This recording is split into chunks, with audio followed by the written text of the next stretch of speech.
நான் தான் உங்கள் வாய்ஸ் ஆஃப் அருவி. நம்ம இன்னைக்கான வீடியோவில் என்ன பார்க்க போகிறோம்னு பார்த்துட்டிங்கன்னா 2024 வெளியான எக்ஸ்மா அப்படின்னு ஒரு ஹாரர் அண்ட் மிஸ்ட்ரி கான்செப்ட் உள்ள ஒரு ஹாலிவுட் மூவியோட எக்ஸ்ப்ளனேஷன் வீடியோ தான் பார்க்க போகிறோம். இந்த வீடியோ உங்களுக்கு பிடிச்சிருந்தா ஒரு லைக் ஷேர் பண்ணிக்கோங்க. அப்படியே உங்களுக்கு எந்த மாதிரி கான்செப்ட் உள்ள மூவியை எக்ஸ்ப்ளனேஷன் வீடியோ போடணும்னு கமெண்ட்டில் சொல்லிட்டு போங்க. மேலும் இந்த மாதிரி மூவி எக்ஸ்ப்ளனேஷன் வீடியோலாம் பார்க்க நம்ம சேனலை சப்ஸ்கிரைப் பண்ணிக்கோங்க.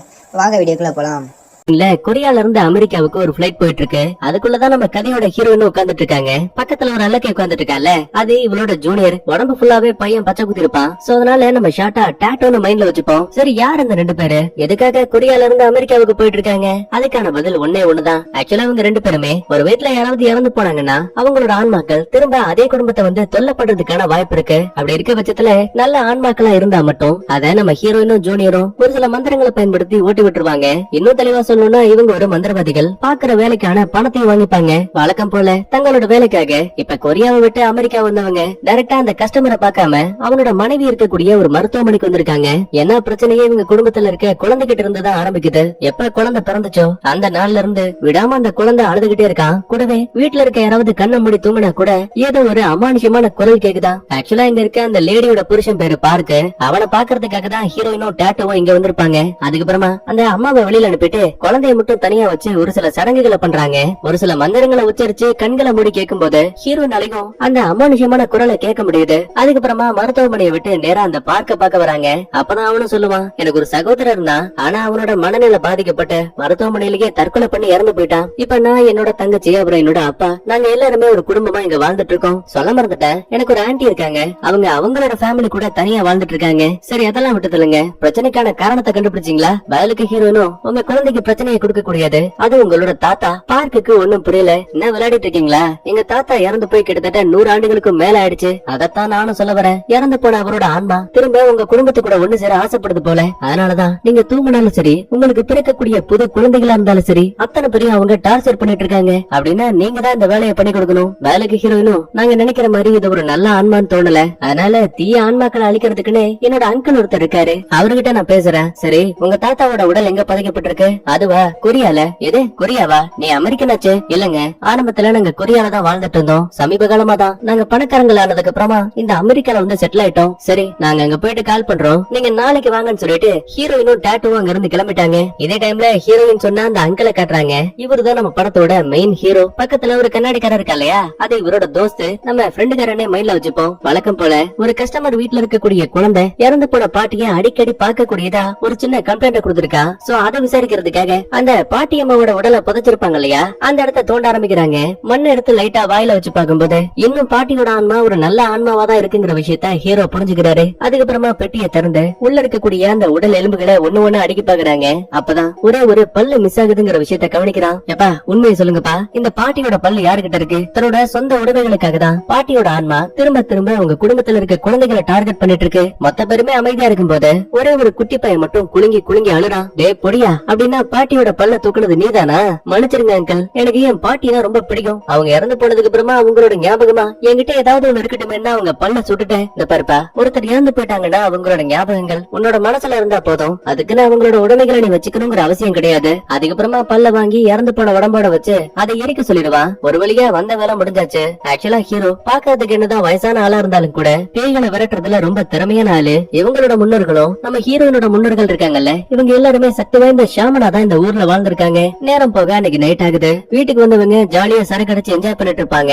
அப்ப அந்த இடத்துக்கு நம்ம ஹீரோயினும் டாட்டோவும் வராங்க. என்னமாச்சு, போன வேலையை நல்லபடியா முடிச்சிட்டு வந்தீங்களா? எங்க குருவே, அந்த பார்க்குன்னு சொல்லப்படக்கூடிய ஆளோட தாத்தா இறந்து போயிட்டாரு. அதுவும் 100 ஆண்டுகளுக்கு முன்னாடி. அவ வீட்டுக்குள்ள போகும்போது ஒரு கருப்பு நிழலை பார்த்தேன். கூடவே ஏதோ ஒரு கெட்ட சக்தி இருக்க விஷயத்தையும் நான் ஃபீல் பண்ணேன். அதனால நீங்க தான் இந்த வேலையை செஞ்சு முடிக்க எங்களுக்கு ஹெல்ப் பண்ணணும். பிரச்சனை பார்த்து மட்டும் கிடையாது, இறந்து போன தாத்தாவோட உடம்பு நம்ம நாட்டுக்குள்ளதான் புதைக்கப்பட்டிருக்கு. கட் பண்ண இதே டைம்ல பார்க்கோட தங்கச்சியை காட்டுறாங்க.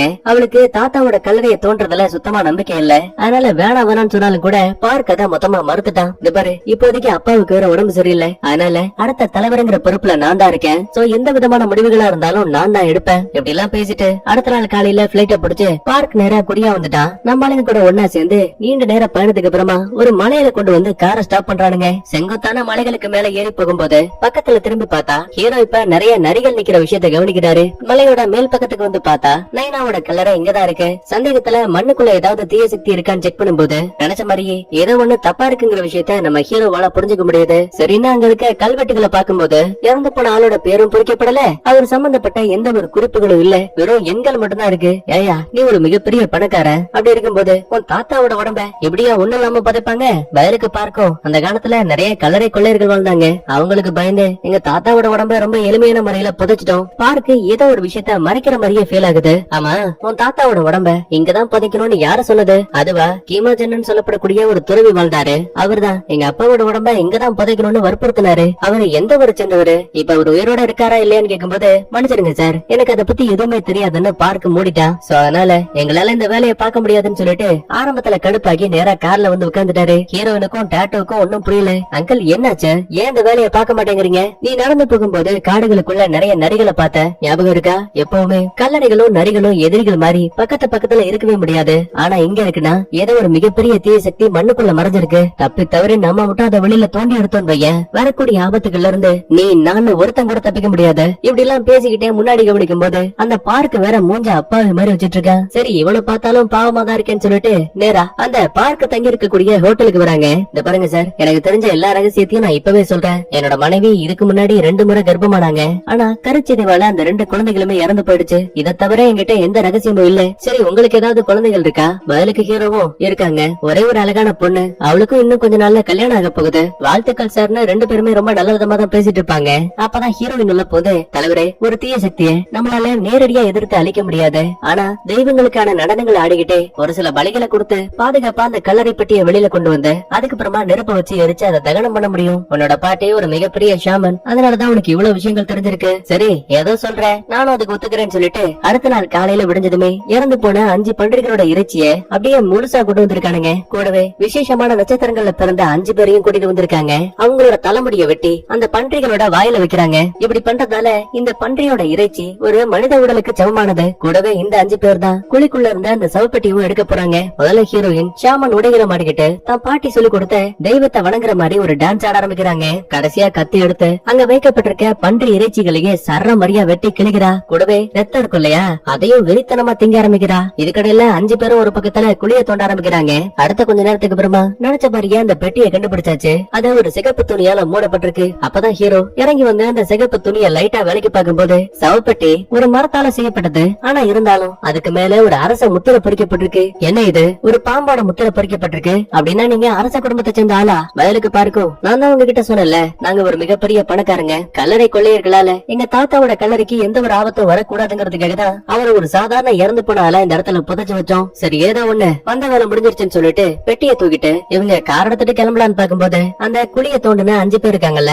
அவங்களை கூப்பிட்டு, டேய் இப்பதான் ஒரு சடங்கு முடிஞ்சிருக்கு, வீட்டுக்கு போனதுமே சுத்தபத்தமா குளிச்சுட்டு கடவுளை வேண்டிக்கோங்க. சரியா 10 நாளைக்கு எந்த ஒரு இறைச்சியும் சாப்பிடக்கூடாது. நல்லபடியா குழிய சுத்தம் பண்ணிட்டு பேப்பர் வச்சு மூடுவீங்கன்னு சொல்லிட்டு நம்மளுங்க கார்ல அங்க இருந்து கிளம்பிடுவாங்க. அப்ப மார்க்குங்கிற ஒருத்தன் குழிய சுத்தம் பண்ணிட்டு பேப்பரை வச்சு மூடலான்னு பாக்கும்போது மண்ணுக்குள்ள இருந்து கருப்பும் சிகப்பும் கலந்த மாதிரியான ஒரு பாம்பு வெளியில வந்துட்டு இருக்கு. அடாச்சி, வேலை முடிக்க போற நேரத்துல நீ என்ன தொல்லை பண்ணிட்டு இருக்கன்னு இவன் அவசரப்பட்டு அந்த பாம்பை குத்தி கொன்னுட்டான். ஆனா அப்படி சாகும்போது அந்த பாம்பு ஒரு மனுஷனோட குரல்ல கத்துற மாதிரியே தெரியுது. இந்த சத்தம் அறகுறையா நம்ம ஹீரோயின் காதலையும் கேட்கும். ஆனா இது எல்லாமே இல்லூஷனா இருக்கும் போலன்னு அவளும் பெருசா கண்டுக்கல. அடுத்த கார்ல போயிட்டு இருக்க நம்மளுங்க பெட்டியை எரிக்கலான்னு பாக்கும்போது சடனா மழை பெய்ய ஆரம்பிக்குது. மழை பெய்யும் போது எந்த ஒரு பெட்டியவும் அடக்கம் பண்ணக்கூடாது. இது இவங்களோட சட்ட விதிகள்ல ஒண்ணு. நேரம் வேற ரொம்ப இருட்டு போயிடுச்சு. சோ கண்டிப்பா நாளைக்கு காலையில தான் மீதி வேலைகளை பார்த்தாகணும். பக்கத்துல எனக்கு தெரிஞ்ச ஒரு மருத்துவமனை இருக்கு, கொஞ்சமா பணம் கொடுத்தா போதும் இந்த சவப்பெட்டிய பாதுகாப்பா பிணவரைக்குள்ள வைக்க முடியும். வேற வழி இல்லாத பார்க்கும் சரின்னு சம்மதிக்கிறான். அதுக்கப்புறமா கண்ணாடிக்காரன் மருத்துவமனைக்கு வந்து அங்க ஜோங்கர் ஆள சந்திக்கிறான். அவங்கிட்ட கொஞ்சம் பணத்தை கொடுத்து கல்லறை பெட்டிய ஃப்ரீசர்ல வைக்கிறதுக்கு பர்மிஷன் வாங்கிட்டான். இது எல்லாத்தையுமே காருக்குள்ள இருந்து பார்க்கோட ஆன்டியும் பாத்துட்டு இருக்காங்க. அப்பதான் சந்தேகத்துல அவங்களுக்கு எல்லா உண்மைகளும் தெரியுமா? இல்ல ஆன்டி, நான் நடந்த எதையுமே முழுசா சொல்லல அப்படின்னா ஓகேன்னு சொல்லிட்டு இவங்க ஒரு பக்கத்துல கிளம்பிடுவாங்க. அடுத்து கண்ணாடிக்காரனை காட்டுறாங்க. சவப்பெட்டிக்கு மேல இருக்கக்கூடிய அந்த மண்ணை எல்லாம் தொடச்சிட்டு இருக்கான். அப்ப அங்க வந்து ஹீரோவும், டேய் நீ இந்த இடத்துல காவலுக்காக இரு, நம்ம அந்த கல்லறைக்கு போகும்போது வழியில ஒரு சின்ன கிராமத்தை பார்த்தேன், அந்த இடத்துக்கு போயிட்டு நான் இந்த கீமோஜனை பத்தி விசாரிச்சுட்டு வரேன்னு ஹீரோ மட்டும் தனியா கிளம்பிட்டாரு. நேரா கிராமத்துக்குள்ள வந்த ஹீரோ சுத்தி முத்தி கவனிக்கும் போது அது ஒரு கிராமம் கிடையாது, ஒரே ஒரு தனிமையான வீடு மட்டும் தான் இருக்க விஷயத்த ஹீரோ புரிஞ்சுக்கிறான். அப்ப அங்க ஒரு வயசான தாத்தா வராரு. ஐயா, இந்த இடத்துல கீமோஜன்னு ஒரு துறவி இருக்காரு, அவரை பத்தி உங்களுக்கு தெரியுமா? கீமோஜனா? அப்படிலாம் யாரும் கிடையாது. யாரும் உங்ககிட்ட சொன்னா? இல்ல, இன்னைக்கு காலையில தோ அங்க இருக்க மலைக்கு மேல நாங்க ஒரு சவப்பெட்டி எடுத்தோம். இறந்து போன ஆளோட குடும்பத்தை சேர்ந்தவங்க தான் கீமோஜன்னு சொல்லப்படக்கூடிய துறவிதான். தான் தாத்தா உடம்ப புதைச்சதா சொன்னாங்க. அதான் அவரை பத்தி உங்களுக்கு ஏதாவது தெரியுமோன்னு விசாரிக்க வந்தேன். பதிலுக்கு அவரும், இந்த பேருப்பா என்னோட பேரு கிம், ரொம்ப வருஷமா நான் இங்கதான் வாழ்ந்துட்டு இருக்கேன். எனக்கு அந்த கீமோஜனை பத்தி எதுவும் தெரியாது. ஆனா ஒரு சில வதந்திகளை நான் கேள்விப்பட்டேன். 100 ஆண்டுகளுக்கு முன்னாடி மலைகளுக்கு மேல ஒரு கல்லறை புதைக்கப்படுச்சான். அது ஒரு மிகப்பெரிய பணக்காரனோட கல்லறையா. ஒரு சில பேரு அந்த பெட்டிக்குள்ள நிறைய புதையல் இருக்குன்னு சொன்னாங்க. அப்புறம் எதனால கல்லறை கொள்ளையர்கள் அதை தேடி போகவே இல்ல. ஏன்பா ஒரு பெரிய பணக்காரனோட கல்லறை அது. எப்படி இருந்தாலும் பாதுகாப்புக்காக நிறைய ஆளுங்களை வச்சிருப்பாங்க. அப்பேற்பட்ட கல்லறையை தோண்டி எடுக்கிறதுன்னு சாதாரணமான விஷயமா? ஒருவேளை அதுக்கு பயந்து கூட கொள்ளையர்கள் அங்க போகாம இருந்திருக்கலாம். கொஞ்சம் நீங்களே இதை பாருங்க. இதுக்கு முன்னாடி இங்க வாழ்ந்த கொள்ளையர்கள் காலப்போக்குல போரால இறந்து போயிட்டாங்க. அவங்களுக்கு சொந்தமான ஆயுதங்களை நான் இன்னும் பாதுகாப்பா வச்சிட்டு இருக்கேன். எங்கதான் ஹீரோவுக்கு டவுட். ஐயா, இறந்து போன அந்த கல்லறைக்குள்ள இருக்க வயசான தாத்தா, அவரை பத்தி உங்களுக்கு ஏதாவது தெரியுமா? கேள்விப்பட்டிருக்கேன்பா. அவரு கொரியா நாட்டுக்காக ஒரு மிகப்பெரிய படை தளபதியா வேலை பார்த்தாரு. கூடவே ஜப்பானியர்களுக்காகன்னு ஏதோ ஒரு விஷயத்த சொல்ல வருவாரு. ஆனா அது என்னங்கறத தெளிவா காட்டல. கட் பண்ண இன்னொரு பக்கத்துல மருத்துவமனையில இருக்க கண்ணாடிக்காரனை அந்த ஜோங்கிற ஆளு பாக்க வந்திருக்கான். என்னப்பா வேலை நல்லபடியா போயிட்டு இருக்கு போல. பெட்டிய பார்த்தா ஏதோ ஒரு மகாராஜாவோட பெட்டி மாதிரி இருக்கே. கண்டிப்பா உள்ள புதையெல்லாம் இருக்கும்ல. அட அதெல்லாம் நமக்கு எதுக்கு, பணம் கொடுக்குறாங்க. அதுக்கான வேலையை செஞ்சு முடிச்சிட்டு நாங்க பாட்டுல கிளம்பிடுவோம். சரி சரி, நீ வேலை செஞ்சு ரொம்ப களைச்சு போயிடுப்ப, போய் சாப்பிட்டு வா. அது வரைக்கும் நான் இந்த பெட்டியை சுத்தம் பண்றேன். சரின்னு கண்ணாடிக்காரனும் அந்த இடத்த விட்டு கிளம்ப. அப்ப இந்த ஜோ பாருங்களேன், ஒரு கோடாரி எடுத்து அந்த சவப்பெட்டிக்குள்ள ஏதாவது புதையல் இருக்குமோங்கிற ஆசையால கண்ணாடிக்காரன் பேச்சையை மீறி அந்த பெட்டியை டக்குன்னு திறக்க ஆரம்பிக்கிறான். கரெக்டா அதே டைம்ல நம்ம டாட்டோவும் ஹீரோனும் அங்க வந்துட்டாங்க. யோ யாரியா நீ, என்ன பண்ணிட்டு இருக்க, ஒழுங்கா அதை கீழே போடுன்னு சொல்லும் போது அவசரத்துல ஜோ டக்குன்னு அந்த பெட்டியை திறந்து விட்டான். அடுத்த நிமிஷமே அந்த பெட்டிக்குள்ள இருந்து வந்த ஏதோ ஒரு அமானுஷமான சக்தி நம்ம ஹீரோயின் உடம்புக்குள்ள போற மாதிரி தெரியுது. அவளும் அதே இடத்துல மயங்கி போயிடுவா. பயந்து போன ஜோ தப்பிச்சா போதும்னு அந்த இடத்த விட்டு எஸ்கேப் ஆயிட்டான். அதுக்கப்புறமா அந்த நியூஸ் ஹீரோவுக்கும் கண்ணாடிக்காரனுக்கும் தெரிய வருது. அந்த ஃப்ராடு பையன் மூஞ்ச பாக்கும் போதே நான் ஏதோ ஒன்று தப்பா நினைச்சேன் சார், மன்னிச்சிடுங்க, நடந்த தப்புக்கு நானும் ஒரு பொறுப்பு. அதுக்கப்புறமா ஹீரோனுக்கு என்னாச்சுன்னு வந்து பாக்கும்போது அவன் மருத்துவமனையில குத்துக்கள் மாதிரி உட்கார்ந்துட்டு இருக்கா. என்னாச்சு எனக்கே தெரியல. அந்த பெட்டிக்குள்ள இருந்து ஏதோ ஒரு தீய சக்தி தீராத கோவத்தோட வெளியில வந்துச்சு. அது கடந்து போற பாதையில நான் இருந்ததால என் உடம்பு வழியா அது போச்சா. சோறால லைட்டா உடம்பு மட்டும் வலிக்குது. ஐயோ நிலைமை ரொம்ப மோசமாயிடுச்சு. தப்பிச்சு போன அந்த ஆன்மா தன்னோட ரத்த சொந்தங்களை தான் கூடவே கூட்டிட்டு போறதுக்காக தான் இங்க வந்திருக்குன்னு நினைக்கிறேன். உடனே இந்த விஷயத்த பார்க்க கிட்ட சொல்லணும்னு அவசரமா அவனுக்கு கால் பண்றாங்க. ரீச் ஆகல.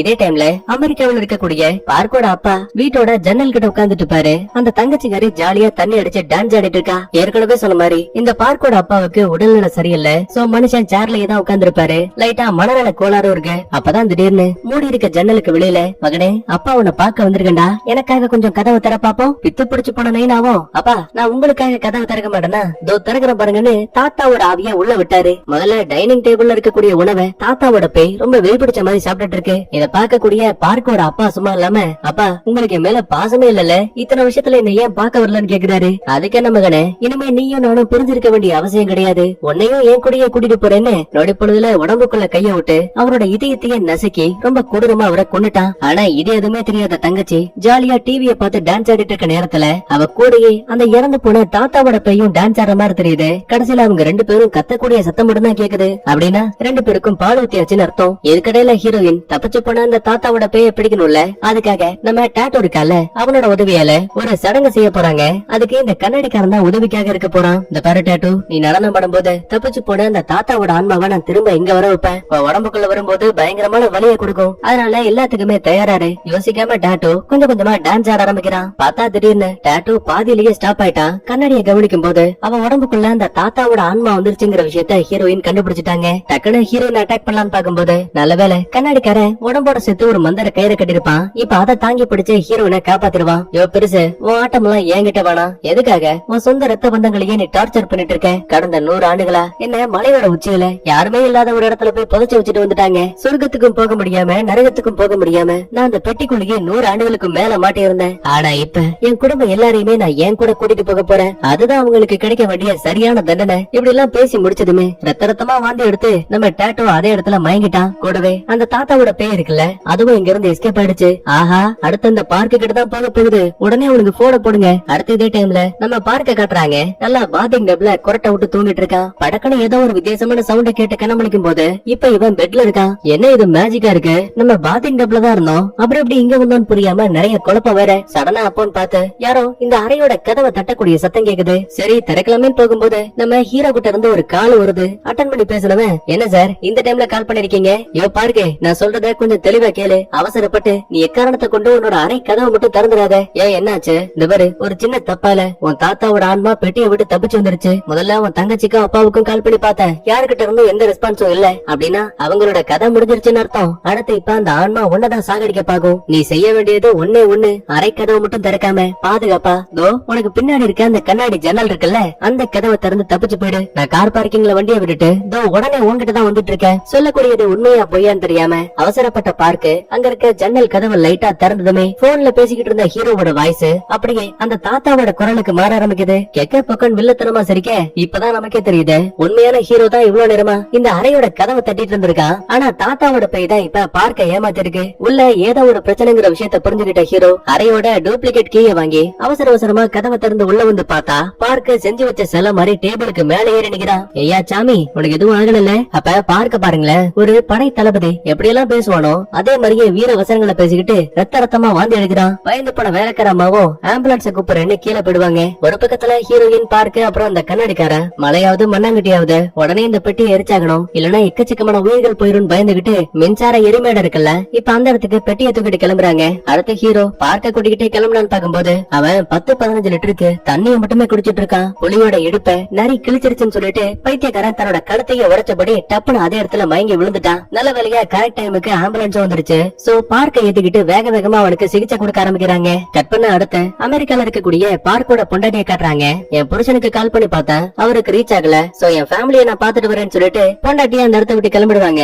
இப்ப குழந்தையா அங்க இருக்க நர்ஸ் மட்டும் தான் பாத்துட்டு இருப்பாங்க. இதுக்கடையில பார்க்கோட ஆன்டி தாத்தா சம்பந்தப்பட்ட ஒரு போட்டோவை கையில வச்சு பாத்துட்டு இருக்காங்க. அடுத்த ஹீரோயின் பிளான் போட்ட மாதிரியே சரி எரிக்கலாமே பட்டன் அழுத்த நினைக்கும் போது இப்போதைக்கு எதுவும் பண்ண முடியாது. முதல்ல ஹீரோ இந்த தாத்தாவோட சொந்தக்காரங்களான அந்த ஆன்டி கிட்ட பர்மிஷன் கிடைச்சா மட்டும்தான் நம்மளால இந்த உடம்பை எரிக்க முடியும். அடுத்த ஹீரோ அந்த ஆன்டிக்கு கால் பண்ணி தாத்தாவோட ஆன்மா தப்பிச்சு போயிடுச்சு, உங்க ரத்த சொந்தங்களுக்கு இப்ப ஆபத்து வந்திருக்கு, இப்போதைக்கு வேற வழி இல்ல மேடம், நீங்க சரின்னு சம்மதம் கொடுத்தா நாங்க உடனே அந்த தாத்தாவோட உடம்பை எரிச்சிருவோம், எல்லா பிரச்சனையும் முடிவுக்கு வந்துரும். ஒரு பக்கத்துல ஆன்டி தாத்தா உடம்பை எரிக்கலாமா வேணாமான்னு குழப்பத்துல இருக்காங்க. இன்னொரு பக்கத்துல கழுத்து திருகப்பட்ட நிலைமையில இருந்த பார்க் இருக்கால சிகிச்சை பலன் இல்லாம இறந்து போயிட்டான். பிரச்சனை இப்ப இது மட்டும் கிடையாது, பார்க்கோட குழந்தைய சாகடிக்கிறதுக்காக அந்த தாத்தாவோட பேய் இப்ப மருத்துவமனைக்கு வந்துருச்சு. நர்சம்மா நல்லா குரட்டை விட்டு தூங்கிட்டு இருக்கு. இந்த சின்ன கேப்ல அந்த தாத்தாவோட பேய் குழந்தைக்கு மேல கைய வச்சு லைட்டா திருப்பும் போது அந்த குழந்தையோட இதய திருப்பு நினைக்கிறத விட அதிகமாயிட்டே இருக்கு. கிட்டத்தட்ட சாகப்புற நேரம் பார்த்து ஹீரோ கிட்ட கால் பேசிக்கிட்டு இருக்க ஆன்டி தாத்தாவோட உடம்பை எரிக்கிறதுக்கு பர்மிஷனும் கொடுத்துட்டாரு. உடனே கண்ணாடிக்காரன் பட்டனை பிடிச்ச அழுத்த நெருப்பு பட்டதுமே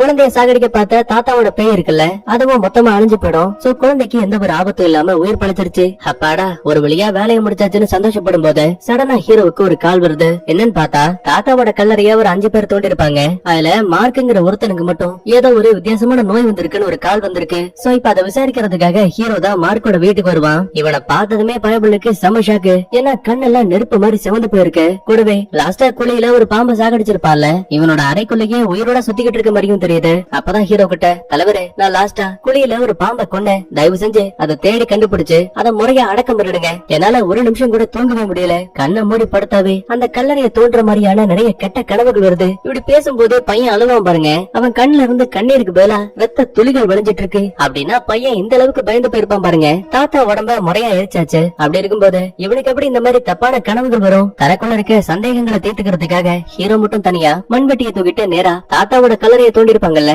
அந்த குழிக்கு வந்திருக்கான். செக் பண்ணி பார்த்தா நினைச்ச மாதிரியே அந்த வெட்டப்பட்ட பாம்போட உடல் தெரியுது. ஆனா தலைய பாக்கும்போது அது ஏதோ மனித உருவத்துல இருக்கு. பயந்து போனவன் டக்குன்னு பின்னாடி நகரும் போது ஏதோ ஒரு பெட்டியில கால் வச்ச மாதிரி சத்தம் கேக்குது. ஏற்கனவே கல்லறை பெட்டியை எடுத்தாச்சு, அப்படின்னா இங்க இருக்குது என்னன்னு சொல்லிட்டு லைட்டா அதை விலைக்கு பாக்கும்போது இன்னொரு பெட்டி மண்ணுக்குள்ள மறைக்கப்பட்டிருக்கு, அதுவும் செங்குத்தான நிலைமையில. இப்ப இந்த நியூஸ் நம்ம ஆளுங்க ஒட்டுமொத்த பேருக்கும் தெரிய வர அவசர அவசரமா அது என்ன பெட்டி அதுக்குள்ள என்ன இருக்குன்னு பாக்குறதுக்காக தோண்ட ஆரம்பிக்கிறாங்க.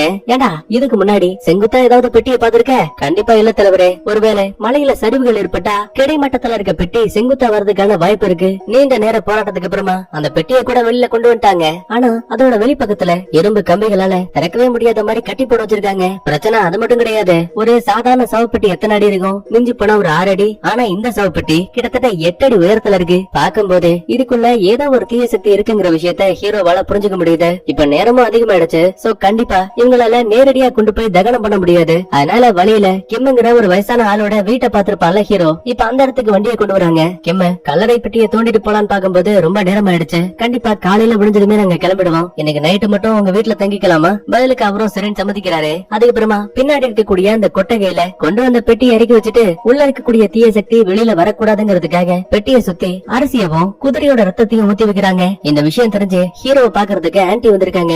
ஏமா தாத்தா உடம்பு வித்தியாசமான மலை தரைகள்ல புதைக்கப்பட்டிருக்கு. அதுக்கு பின்னாடி இருக்கக்கூடிய காரணங்கள் உங்களுக்கு தெரியுமா தெரியாதா? ஒரு நிமிஷம் பாட்டி அமைதியா இருப்பாங்க. பதிலுக்கு ஹீரோவும், கொரியா நாட்டோட படை தளபதியான உங்களோட தாத்தா ஜப்பானியர்கள் கூட கூட்டு சேர்ந்து கொரியாவையே காட்டி கொடுத்தாரு. அதுக்கு தண்டனை கொடுக்கிற விதமா தான் யாரும் இல்லாத ஒரு சபிக்கப்பட்ட காட்டுக்குள்ள அவரோட உடம்ப புதைச்சு வச்சாங்க. சரியா? பதிலுக்கு ஆன்ட்டியும், ஆமா நானும் அதை ஒத்துக்கிறேன். ஆமா உங்களுக்கு எப்படி இதெல்லாம் தெரியும்? இங்க இருக்க கிம் தான் சொன்னாரு. சரி, உங்க தாத்தா உடம்பு புதைச்சா அந்த கிமோஜன், அவரை பத்தி உங்களுக்கு ஏதாவது தெரியுமா? ரொம்ப நல்லாவே தெரியும். நீங்க நினைக்கிற மாதிரி அவர் ஒரு கொரியன் கிடையாது, ஜப்பானியர். நல்லா யோசிச்சு பாருங்க, தாத்தா ஜப்பானுக்காக தான் ஹெல்ப் பண்ணிருக்காரு. அப்படி இருக்கும்போது அவங்க கூட்டத்துல இருந்த மந்திரவாதியான கிமோஜின் எதுக்காக தாத்தாவை சம்பந்தமே இல்லாம அப்படி ஒரு காட்டுக்குள்ள போய் புதைக்கணும்? அந்த காரணத்தை தான் என்னால இப்ப வரைக்கும் புரிஞ்சுக்கவே முடியல. சரி, உங்க புண்ணியத்தால எங்களுக்கு இருக்க பிரச்சனை முடிஞ்சா போதும்னு சொல்லிட்டு ஆன்ட்டி அந்த இடத்த விட்டு கிளம்பிடுவாங்க. அதுக்கப்புறமா நம்ம கிம்ம சமைச்சு கொடுத்த சாப்பாடு சாப்பிட்டுட்டு மொத்த பேருமே கொரட்டை விட்டு தூங்குறாங்க. அப்ப லாஸ்டா தூங்கலாமேன்னு போன கிம்முக்கு பக்கத்துல இருக்க கொட்டகைக்குள்ள இருந்து ஏதோ ஒரு வித்தியாசமான சத்தம் கேக்குது. சோ இப்ப அது என்னன்னு பாக்குறதுக்காக இவரு போயிடுவாரு. அடுத்த கொஞ்ச நேரத்துக்கு அப்புறமா டாட்டோ நல்லா தூங்கிட்டு இருப்பான். இப்ப அவன் உடம்பு மேல ஏதோ ஒண்ணு நிக்கிற மாதிரியே ஃபீல் ஆகுது. மூச்சு விடவே ரொம்ப கஷ்டப்பட்டு இருக்கான். சந்தேகத்துல லைட்டா கண்ணை திறந்து பாக்கும்போது கிம்மு உடம்பு ஃபுல்லா காயங்களோட ரத்தம் சொட்ட சொட்ட நம்ம டாட்டோ மேல வந்து நிக்கிறாரு. அதோட விட்டா பரவாயில்ல, என்னோட கல்லீரலை என்கிட்ட கூட வெட்டப்பட்ட தலைய கூட அப்படி இப்படின்னு திரும்ப திரும்ப புலம்பிட்டு இருக்க. உள்ளுக்குள்ள என்னதான் பயம் இருந்தாலும் கூட டாட்டோ தனக்கு தெரிஞ்ச மந்திரங்களை தரையில எழுதிட்டு கண்ண முடிக்கும் போது நின்னுகிட்டு இருந்த அந்த உருவத்தையே காணும். கண்டிப்பா ஏதோ ஒண்ணு தப்பா இருக்குன்னு புரிஞ்சுக்கிட்டு அவசர அவசரமா அந்த கிம்முக்கு என்னாச்சுன்னு பாக்குறதுக்காக அவரோட அறைக்கு வந்து பார்த்தா உள்ள இருந்த மனுஷனை காணும். அப்பதான் இந்த பன்றிகளை வளர்க்கக்கூடிய பண்ணை இருக்குல்ல, அதுக்குள்ள இருந்த அந்த பன்றிகள் கத்தக்கூடிய சத்தம் கேக்குது. சந்தேகத்துல அந்த பன்றிகளோட பண்ணைக்குள்ள வந்து எட்டி பார்க்கும்போது 8 அடி உயரத்துல ஒரு மிகப்பெரிய அசுரன் நம்ம கிம்மோட உடம்பையே கிழிச்சு ரொம்ப கொடூரமா கொண்டுகிட்டு இருக்கான். இத பார்த்து பயந்து போன டாட்டோ அவசர அவசரமா நம்ம ஆளுங்களை நோக்கி ஓடி வந்துட்டு இருக்கான். இதுக்கடல வீட்டுக்குள்ள ஃபுல்லாவே ஆண்கள் தூங்கிட்டு இருக்காங்க. நம்ம ஹீரோனுக்கு மட்டும் தூக்கம் வரல என்ன காருக்குள்ள உட்காந்து புலம்பிட்டு இருப்பா. அப்பதான் தன்னோட பாட்டியை நினைச்சுக்கிட்டு, நடக்கிற எல்லாமே ரொம்ப வினோதமா இருக்கு, நீங்க தான் எனக்கு எப்பவுமே பக்கபலமா இருக்கணும்னு வேண்டுவா. அடுத்த நிமிஷமே இறந்து போன பாட்டியோட ஆன்மா இவனோட காருக்கு பின்னாடி உட்கார்ந்து இருக்க மாதிரி தெரியுது. சடனா அப்ப அங்க வந்த டாட்டோ அவசர அவசரமா காரை தட்டிட்டு வெளியில வான் சிக்னல் காட்டிட்டு இவன் அந்த கல்லறை பெட்டி இருக்க அறையை நோக்கி ஓடிட்டு இருக்கான். உடனே ஹீரோயின் இறங்கலான்னு பாக்கும்போது காருக்குள்ள இருக்க அவளோட பாட்டி வெளியில ஏதோ ஒரு பெரிய ஆபத்து வரப்போகுதுங்கிற விஷயத்த புரிஞ்சுக்கிட்டு ஹீரோயினோட கையை பிடிச்சுக்கிட்டு வேணாம் தடுக்கிறாங்க. ஆனா ஹீரோயினுக்கு டாட்டுவை தனியா அனுப்புறதுக்கான மனசு இல்ல. சோ பாட்டியோட பேச்சையும் மீறி நேரா கொட்டையில மாட்டிருக்க பூட்டையெல்லாம் திறந்துட்டு உள்ள வந்து பார்த்தா சவப்பெட்டி 2ஆ பிளக்கப்பட்டிருக்கு. உள்ள இருந்து ஏதோ ஒரு அசுரன் தப்பிச்சு வெளியில போயிருக்காங்கிற விஷயம் தெரிய வருது. கதவு பூட்டப்பட்டிருக்கு. எப்படி தப்பிச்சு போயிருப்பான்? கொஞ்சம் மேல பாரு, கூரையெல்லாம் உடைக்கப்பட்டிருக்கு. ஏதோ ஒரு பெரிய பிரச்சனை, நான் உடனே மத்த ஆளுங்களை எழுப்புறேன்னு டாட்டோ அங்க இருந்து ஓடி போயிடுவான். அப்ப ஹீரோனை பாருங்க, அந்த பெட்டிக்கு பக்கத்துல இருக்கக்கூடிய ஒரு பெரிய தலை கவசத்தை கவனிக்கிறா. இது ஜப்பானியர்கள் பயன்படுத்தக்கூடிய ஒரு உடல் கவசம். ஆனா இது எப்படி இங்க வந்துச்சுன்னு புரியாம குழப்பத்துல இருக்க நேரத்துல தப்பிச்சு போன அந்த அசுர உருவம் கொஞ்சம் கொஞ்சமா நம்ம ஹீரோயின் இருக்க அறைக்கு வெளியில வந்து நிக்குது. உயரத்துல 8 அடி இருக்கு. அதனால அறைக்குள்ள யாரு இருக்காங்கன்னு அந்த அசுரனால பாக்க முடியல. இத தனக்கு சாதகமாக்கான ஹீரோயினும் கமக்கமா கப்பிச்சு போன உட்காந்துட்டா. அப்ப அந்த அசுரனை பாருங்களேன், எனக்கு மனிதர்கள் தான் சுத்தமா பிடிக்காது. ஒருவேளை உள்ள இருக்கக்கூடிய நீயும் ஒரு மனுஷியா? ஐயோ தலைவரே, அப்படிலாம் கிடையாது, நான் ஒரு மர ஆவி, உங்களை நான் எப்பவுமே என்னோட கடவுளா வணங்கிட்டு இருக்கேன்னு அந்த அசுர பயலுக்கு ஏமாத்த பாக்குறா. ஆனா அவனும் சும்மா கிடையாது. ஏமா, நீதான் என்னோட உண்மையான சேவகியாச்சே, எனக்கு பிடிச்ச உணவு அதான் அந்த இனிப்பு மீன் எங்க? சேனாதிபதி, அத வரும்போது நான் மறந்துட்டேன், கண்டிப்பா உங்களுக்கு இன்னொரு முறை நான் அதை வாங்கிட்டு வந்து கொடுக்குறேன். அப்ப அமைதியான உருவம் கிம்மோட தலைய துண்டா வெட்டிட்டு வந்து ஹீரோயினோட கண்ணுக்கு முன்னாடி போடும். என் நாட்டோட எதிரியான தளபதியோட தலையவே துண்டா வெட்டிட்டேன்னு சேனாதிபதி இன்னும் போர்க்களத்துல இருக்க எண்ணத்திலேயே பேசிட்டு இருக்கான். சடனா நின்னுகிட்டு இருந்த பைபிளைய காணோம். சரி, அவன் போயிட்டான் போலன்னு ஹீரோயின் பெருமூச்சு விட்டுக்கிட்டு லைட்டா திரும்பி பார்த்தா மேற்கூற வழியா உள்ள இருக்கிற நம்ம ஹீரோட பாத்துட்டான். அட்டே பாவே, அப்படின்னா நீ ஒரு மனுஷியா? உன்ன இன்னைக்கு கொல்லாம விட மாட்டேன்னு துரத்தும் போது ஹீரோயின் அந்த அறையை விட்டு வெளியில வந்ததுமே நம்ம டாட்டோ இருக்கால, அவன் ஒரு கூர்மையான ஆயுதத்தை பயன்படுத்தி சேனாதிபதி உடம்புல குத்தும் போது அது உள்ளேயே இறங்க மாட்டேங்குது. டாட்டோவை கொத்தா தூக்கி அவனோட இடுப்புல குத்தி உள்ள இருக்கக்கூடிய நுரையீரல பயங்கரமா காயப்படுத்திட்டான். இந்த விஷயத்த அங்க வந்த ஹீரோவும் கண்ணாடிக்காரனும் பார்த்து மிரண்டு போயிட்டானுங்க. கூடவே வெல்ல தன்னோட பவரை பயன்படுத்தி இங்க இருக்க டாட்டோ உடம்புக்குள்ள தன்னோட சக்திகளை கொஞ்சத்தை மாத்தி விட்டான். அதாவது டாட்டோவை தன்னோட அடிமை மாதிரி மாத்த ட்ரை பண்ணிட்டு இருக்கான். அதுக்கப்புறமா ஹீரோனை சாகடிக்கலாமேன்னு பக்கத்துல வரும்போது கரெக்டா கோழி கத்தக்கூடிய சத்தம் கேக்குது. அப்படின்னா விடுஞ்சிருச்சுன்னு அர்த்தம். ஆக்சுவலா இந்த சேனாதிபதியோட பேயால இரவு நேரத்துல மட்டும்தான் வெளியில வர முடியும் போல. சூரியன் இப்ப வரப்போறதால உடம்பு ஃபுல்லா தீப்பிடிச்சு எரிஞ்சு காத்துல பறந்து அது சொந்த இடத்துக்கு திரும்ப போயிடுச்சு. அதாவது எந்த இடத்துல இருந்து தோண்டி எடுத்தாங்களோ அந்த இடத்துக்கு. முதல் முறையா இப்படி ஒரு விஷயத்த பார்த்த ஹீரோவுக்கும் கண்ணாடிக்காரனுக்கும் காய்ச்சலே வந்துருச்சு. அதுலயும் முக்கியமா டாட்டோ உயிருக்கு போராடிட்டு இருக்கான். அவன ஹீரோயின் தான் ஆம்புலன்ஸ்க்கு கால் பண்ணி பாதுகாப்பா மருத்துவமனைக்கு கூட்டிட்டு வராங்க. ஹீரோயின் சோகத்துல கதறி எழுதிட்டு இருக்கா. அப்ப ஹீரோவும் பக்கத்துல வந்து, என்ன மன்னிச்சிருமா, டாட்டோவை பாதுகாக்க வேண்டியது நம்ம கடமை இல்ல. தலைவரே, உங்களுக்கு ஒரு விஷயம் தெரியுமா? ஆரம்பத்துல டாட்டோ ஒரு பெரிய பேஸ்பால் பிளேயரா இருந்தான். ஆனா மனநல பாதிக்கப்படுறதால அவன் அந்த விளையாட்டை கூட விட்டுட்டான். கூடவே தான் ஒரு பெரிய மந்திரவாதி ஆகணும்னு ஆசைப்பட்டப்ப அவனோட கண்ணுல மாட்டினது நான் தான். வெளியில போய் நான் எங்கேயோ ஏன் தனியா வாழ விரும்பல, நான் உன் கூட இருக்கேன்னு சொல்லிட்டு என்னோட பார்ட்னர் ஆனா இப்ப அவனுக்கே ஒரு ஆபத்து வந்திருக்குங்கிற விஷயத்த என்னால தாங்க முடியலன்னு கதறி அழ ஆரம்பிக்கிறா. கரெக்டா டாக்டர் வெளியில வர, இந்த பாருங்க சார், அவரோட உடல் பாகங்கள் எல்லாமே பயங்கரமா சேதமடைஞ்சிருக்கு. முக்கியமா முதுகுத்தண்டு எலும்பு உடைஞ்சிருக்கு. சுயநினைவுக்கு திரும்பணும்னா கண்டிப்பா அதுக்கு டைம் ஆகும். எப்பவுமே உங்களை கண்காணிப்போட வச்சுக்க வேண்டியது உங்களோட கடமைன்னு சொல்லிட்டு டாக்டர் அந்த இடத்த விட்டு கிளம்பிட்டாரு. இதே டைம்ல நைட்டு கிம்மோட வீட்டுல பன்றிகளும் கிம்மு ரொம்ப கௌரவமான முறையில இறந்து போயிருப்பாங்கல்ல, அத போலீஸ்காரங்க விசாரிச்சு இது எல்லாத்துக்கும் காரணம் ஒரு கரடிங்கிற மாதிரி அந்த இடத்துக்கு சீல் வச்சுட்டாங்க. ஆனா ஹீரோவுக்கு உள்ளுக்குள்ள நிறைய கேள்விகள் இருக்கு. அதுக்கான பதில தேடி மறுபடியும் அன்னைக்கு நைட்டு யாருக்குமே தெரியாம கிம்மோட வீட்டுக்கு வரான். ஒவ்வொரு இடமா தேடி பார்க்கும்போது ஒரு சின்ன போட்டோ கிடைக்குது. செக் பண்ணி பார்க்கும்போது அதுல இருக்கக்கூடிய எல்லாருமே கல்லறை கொள்ளையர்கள். அதுல ஒரு ஆளாதான் கிம்மு இருந்திருக்காரு. அப்படின்னா சமீப காலமா தான் கிம்மு கொள்ளையடிக்கிற வேலையை விட்டுட்டு ஒரு சகஜமான வாழ்க்கையை வாழ்ந்துட்டு இருக்காருன்னு ஹீரோ தெளிவா புரிஞ்சுக்கிறான். இதுக்கடையில ஹீரோயின் இந்த டாட்டூவோட அக்காவையும் அவங்களோட பொண்ணையும் இங்க வர வச்சிருக்கா. எனக்கு உங்களோட உதவி தேவை. டாட்டூ உடம்புக்குள்ள அந்த சேனாதிபதி பேயோட ஒரு சின்ன பகுதி ஒளிஞ்சிருக்கு. அதை எப்படியாச்சும் வெளியில கொண்டு வந்து அழிச்சா மட்டும்தான் டாட்டூவோட உயிரை நம்மளால காப்பாத்த முடியும். உடனே ஒரு மந்திர பேப்பர் எடுத்து நம்ம டாட்டூ உடம்புல விட்டுட்டு ஒரு சில மந்திரங்களை உச்சரிச்சதுமே கெக்க பொக்கன் வில்லத்தனமா சிரிக்க ஆரம்பிக்கிறான். சந்தேகத்துல ஹீரோயினும் உண்மை சொல்லு, நீ யாரு, எதுக்காக அந்த சேனாதிபதிக்கு கீழே ஒரு வேலைக்காரனா இருக்க ஆசைப்படுற, 10,000 வீரர்களை வேட்டையாடி சாகடிச்ச ஒரு மாவீரன் தான் எங்களோட தலைவன், அவருக்காக நான் என்னோட உயிரவனா கொடுப்பேன்னு டாட்டூ உடம்புக்குள்ள இருக்க பேய் படு பயங்கரமா பேசிட்டு இருக்கு. பயந்து போன ஹீரோயின் உடம்புல ஒட்டி இருந்த மந்திர பேப்பர் எடுத்ததுமே டாட்டூ டக்குன்னு மயக்கத்துக்கு போயிட்டான். இதே டைம்ல ஹீரோவுக்கு ஒரு டவுட். என்னதான் சேனாதிபதியோட பேய் ஒரு சக்தி வாய்ந்த அரக்கனா இருந்தாலும் கூட அதோட உண்மையான உடல் அப்படி இல்லன்னா அதோட ஆத்ம சக்தி மறைஞ்சிருக்கக்கூடிய ஒரு பொருளை கண்டிப்பா அதை கண்டுபிடிச்ச இடத்துல யாராவது மறைச்சு வச்சிருக்கணும். அதை தேடி கண்டுபிடிச்சு அழிச்சா போதும், எல்லா பிரச்சனையுமே சரியாயிடும் சொல்லிட்டு தனியால அந்த கல்லறை குழிக்குள்ள இறங்கி தோண்ட ஆரம்பிக்கிறாரு. ஆனா ஆரம்பத்துல அவருக்கு எந்த ஒரு தடயமும் கிடைக்கல. அப்பதான் சந்தேகத்துல வடக்கு திசையில செக் பண்ணி பார்க்கும்போது நைட்டு இவங்களை கொல்ல பார்த்தா அந்த அசுரா இருக்கால, அவனோட உடம்பு இந்த மண்ணுக்கடியில தான் மறைஞ்சிருக்கு. பகல் நேரமா இருக்கதால இப்போதைக்கு அந்த அரக்க வெளியில வரல. ஆனா இரவு நேரத்துல கண்டிப்பா அந்த குழியை விட்டு வெளியில வருவான். கண்ணுல படக்கூடிய மக்களை கண்டிப்பா வேட்டையாடி சாகடிப்பான். இந்த உண்மைகளை தெரிஞ்சுக்கிட்டதுமே ஹீரோ இந்த விஷயத்த கண்ணாடிக்காரங்கிட்டையும் ஹீரோயின் கிட்டையும் சொல்லுவான். பதிலுக்கு ஹீரோனும் எனக்கு இருக்க கேள்வி ஒண்ணு மட்டும்தான், ஒரு ஜப்பானிய சேனாதிபதி எப்படி நம்மளோட கொரியா நாட்டுக்குள்ள புதைக்கப்பட்டான் அப்படின்னா இதுக்கு பின்னாடி ஒரு பெரிய சூழ்ச்சி இருக்கோ. பதிலுக்கு கண்ணாடிக்காரனும் அவன் காட்டோட ஒரு மூலையில புதைக்கப்பட்டிருக்கான், நம்ம அங்க போக போறதும் கிடையாது, நம்ம வேலை பார்த்தா நமக்கான பணமும் கிடைக்க போகுது, எதுக்காக தேவையில்லாம அவனை போய் நம்ம அழிக்கணும். ஹீரோவுக்கு கோவம் தாங்கல. ஏடா நாளை பண்ண உனக்கு ஒரு குழந்தை பிறந்தாலும் சரி எனக்கு ஒரு குழந்தை பிறந்தாலும் சரி, இல்ல நம்மள மாதிரியே இருக்கக்கூடிய ஒரு அப்பாவியான மக்கள் அந்த காட்டுக்குள்ள போய் வாழ்ந்தாலும் சரி, மண்ணுக்குள்ள புதைஞ்சிருக்க அந்த அரக்கனால எப்ப வேணா அவங்க உயிருக்கு ஆபத்து வரும். நான் இப்ப பேசக்கூடியது அந்த சேனாதிபதியோட பேயை அழிக்கணுங்கிற விஷயத்த பத்தி இல்ல. நம்மளோட நிலம் நமக்கு சொந்தமானது, அதை எப்படியாச்சும் மீட்டெடுத்து மக்களுக்கு பாதுகாப்புங்கிற ஒரு நம்பிக்கையை கொடுத்தாகணும். சடனா ஹீரோயினோட பாட்டி இவளுக்கு ஒரு வித்தியாசமான இல்லூஷனை கொடுக்குறாங்க. சேனாதிபதிக்கு யாரோ ஒருத்தர் பில்லி சூரியத்தை பயன்படுத்தி இருக்காங்க. அது மூலமா தான் எந்த ஒரு மக்கள் கையில மாட்டாலும் சரி அவங்கள தன்னோட எதிரியா நினைச்சு அந்த பைபிள கொண்டுகிட்டு இருக்கான். ஆனா ஹீரோயின் கொட்டைக்குள்ள ஒளிஞ்சுகிட்டு தான் ஒரு மர ஆவின்னு சொல்லும் போது ஆரம்பத்துல சேனாதிபதியோட பேயே இந்த விஷயத்த நம்பி இருக்கும். சோ இதையே தனக்கு சாதகமாக்கிட்டு அந்த வில்லனை குழிக்குள்ள இருந்து வெளியில கொண்டு வரதுக்கு என்கிட்ட ஒரு பிளான் இருக்கு. நான் அவனோட கவனத்தை திசை திருப்பக்கூடிய அந்த சின்ன கேப்ல நீங்க குழிக்குள்ள இறங்கி அவனோட சக்தி எந்த இடத்துக்குள்ள மறைஞ்சிருக்கோ அந்த பொருளை தேடி கண்டுபிடிச்சு அதை அழிக்கிறதுக்கான வேலையை பாருங்க. முக்கியமான இன்னொரு விஷயம், அது ஒரு தீய சக்தி, அதை அழிக்கணும்னா குதிரையோட ரத்தம் ரொம்ப முக்கியம். ஆரம்பத்துல யோசிக்கிற கண்ணாடிக்காரன் அதுக்கப்புறமா சரின்னு இந்த டீலுக்கு சம்மதிக்கிறான். அப்ப சரண டாட்டூக்கு லைட்டா வலி போற மாதிரி இருக்கு. டாக்டர் எல்லாம் உடம்ப செக் பண்ணிட்டு வலியக்கூடிய ரத்தத்தை துடைக்கும் போது அவன் உடம்புல இருக்கக்கூடிய டாட்டூவை கவனிக்கிறாங்க. எப்பா இது ஜீஜூம்னு சொல்லப்படக்கூடிய ஒரு விசேஷமான டாட்டூ, இது இவன் உடம்புல இருந்ததால மட்டும்தான் இவனை அந்த பேயால முழுசா சாகடிக்க முடியல, நம்ம பாதுகாப்புக்கு இதுவும் உதவியா இருக்குன்னு சொல்லிட்டு உடம்புல இவங்களும் மார்க்கர் மூலமா அந்த டாட்டூவை வரைஞ்சுக்கிட்டு சேனாதிபதியோட கல்லறையை தேடி கிளம்புறாங்க. வழியில ஒரு சில போலீஸ்காரங்க நிக்கிறாங்க. எப்பா யார் நீங்க? ஐயா நாங்க ஒரு கல்லறை ஆராய்ச்சி பண்ண போயிட்டு இருக்கோம். சரி சரி பார்த்து பத்திரமா போயிட்டு வாங்க, ஏன்னா காட்டுக்குள்ள ஒரு முரட்டுத்தனமான கரடி சுத்திட்டு இருக்கு, உங்க அக்கறைக்கு ரொம்ப நன்றின்னு சொல்லிட்டு 3 பேருமே இப்ப கார் எடுத்துக்கிட்டு மலைக்கு வந்துட்டாங்க. ஹீரோவும் கண்ணாடிக்காரனும் உயிருள்ள மீனை வேணும்னு அந்த கல்லறை குழி இருக்குல்ல அந்த இடத்துல இருந்து கரெக்டா இந்த காட்டுக்கு நடுவுல ஒரு பெரிய மரம் இருக்கும், அந்த இடம் வரைக்குமே ஒவ்வொரு மீனா தூக்கி போட்டு போறாங்க.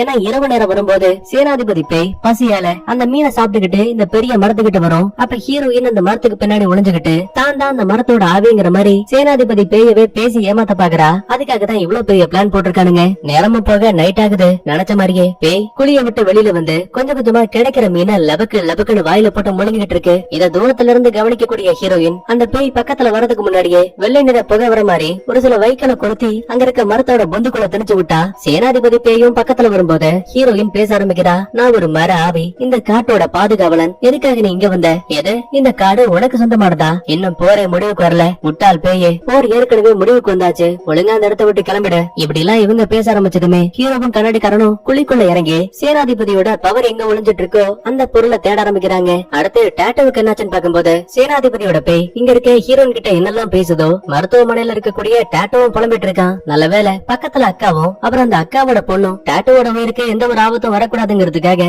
சேஃப்டிக்காக நிறைய மந்திரங்களை போட்டு வச்சிருக்காங்க. நல்லபடியா இவன் குணமாயிட்டா ஓகே, ஒருவேளை தப்பி தவறி முழுக்க முழுக்க பேயோட கட்டுப்பாட்டுக்குள்ள போயிட்டான்னு வைங்க, பக்கத்துல இருக்க கோழியோட கழுத்தை அறுத்து விட்டுருவாங்க. அப்படி நடந்துச்சுன்னா டாட்டோவோட உயிரும் போயிடும். ஏன்னா இப்போதைக்கு டாட்டோவோட உயிரும் அந்த கோழியோட உயிரும் ஒண்ணு. அடுத்து காட்டுக்குள்ள இருக்க ஹீரோ எவ்வளவுதான் தேடி பார்த்தாலும் கூட இவங்களுக்கு அந்த குழியில எந்த ஒரு பொருளுமே கிடைக்கல. பயந்து போன கண்ணாடிக்காரன் ஹீரோனுக்கு என்னாச்சுன்னு பாக்குறதுக்காக ஹீரோ மட்டும் தனியா குழியில விட்டுட்டு ஹீரோனை தேடி கிளம்பிடுவான். இதுக்கடையில சேனாதிபதியோட பேய் தங்கிட்ட இவ்வளவு நேரமா பேசிட்டு இருந்தது ஒரு மர ஆவி கிடையாது, அது ஒரு மனுஷங்கிற விஷயத்தையும் தெரிஞ்சுக்கிட்டான். உடனே ஹீரோயின் கதையை முடிக்கலான்னு பக்கத்துல வரும்போது அவ உயிருக்கு பயந்து தெரிச்சு ஓட ஆரம்பிக்கிறா. நல்லவழியா அப்போன்னு பார்த்து நம்ம ஹீரோயினோட இறந்து போன ஷாமன் பாட்டி இருக்காங்க இல்லையா, அவங்களோட ஆன்மா முன்னாடி வந்துருச்சு. நொடி பொழுதுல வில்லனை அட்டாக் பண்ணி உடம்பு ஃபுல்லா நெருப்போட அந்த இடத்துல அங்கட்டையும் இங்கட்டும் பறந்து மறுபடியும் அந்த கல்லறை குழியை நோக்கி போயிட்டு இருக்கு. ஐயோ, இப்ப அந்த குழிக்குள்ளதான் ஹீரோ இருக்காரு. எப்படியாச்சும் அவரை காப்பாத்தணும்னு சொல்லிட்டு கண்ணாடிக்காரன் ஹீரோனை கூட்டிக்கிட்டு வேகமா ஓடிட்டு இருக்கான். அப்ப வானத்துல பறந்துகிட்டு இருக்க அந்த நெருப்பை ஹீரோவும் கவனிக்கிறான். கண்ணாடிக்காரன் கத்துறான், யோ ஒழுங்கா வெளியில வையா,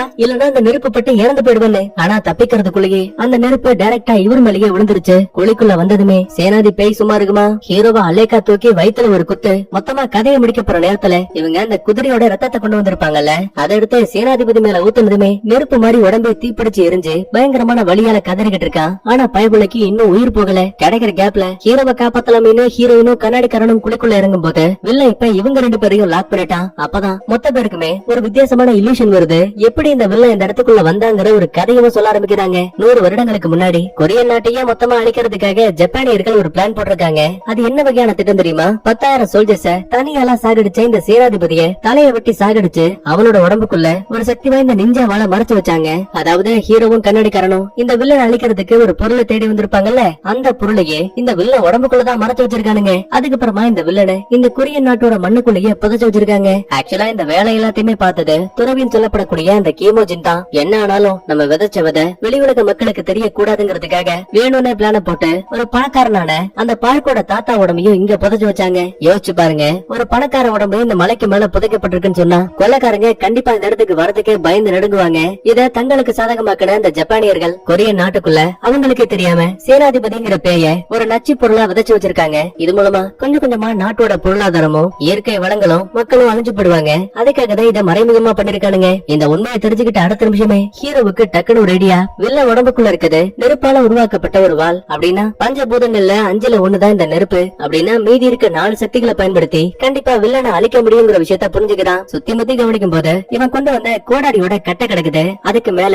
இந்த குதிரையோட ரத்தம் படிஞ்சிருக்கு. ஏற்கனவே குதிரை ரத்தத்தாலதான் வில்லன் பயங்கரமா காயம்பட்டிருப்பான். சோ இப்ப அந்த மரக்கட்டையை வச்சு தாக்கும் போது கண்டிப்பா ரத்தத்தின் மூலமா அவனை மொத்தமா அழிக்க முடியுங்கிற விஷயத்த புரிஞ்சுக்கிட்டு கால்ல ஒரு குத்து. இப்ப வழியால கதறிக்கிட்டு இருக்க ஹீரோயின் தான் சாக்குன்னு இன்னொரு கோடாரி எடுத்து முதுகுல ஒரு குத்து. கண்ணாடிக்காரன் சும்மா இருப்பானா, அவன் பங்குக்கு அவன் ஒரு குத்து. வழிதாங்க முடியாம வில்லன் கீழே விழும் போது ஒரு மிகப்பெரிய கோடாரிய வச்சு கழுத்துல ஒரு வெட்டு. அவ்வளவுதான், வில்ல பையன் சம்பவ இடத்துலயே துண்டாகி மொத்தமா அழிஞ்சே போயிட்டான். ஆனா என்ன, இந்த கலவரத்தால ஹீரோ உடம்புக்குள்ளதான் நிறைய காயங்கள் ஏற்பட்டிருக்கும். மருத்துவமனையில பேயோட கட்டுப்பாட்டுக்குள்ள இருந்த டாட்டோ இருக்கான்ல, இப்ப அந்த பேய் அழிஞ்சு போனதால அவனும் சுயநினைவுக்கு திரும்பிட்டான். அவசர அவசரமா ஹீரோவை கூட்டிட்டு வந்து மருத்துவமனையில அட்மிட் பண்றாங்க.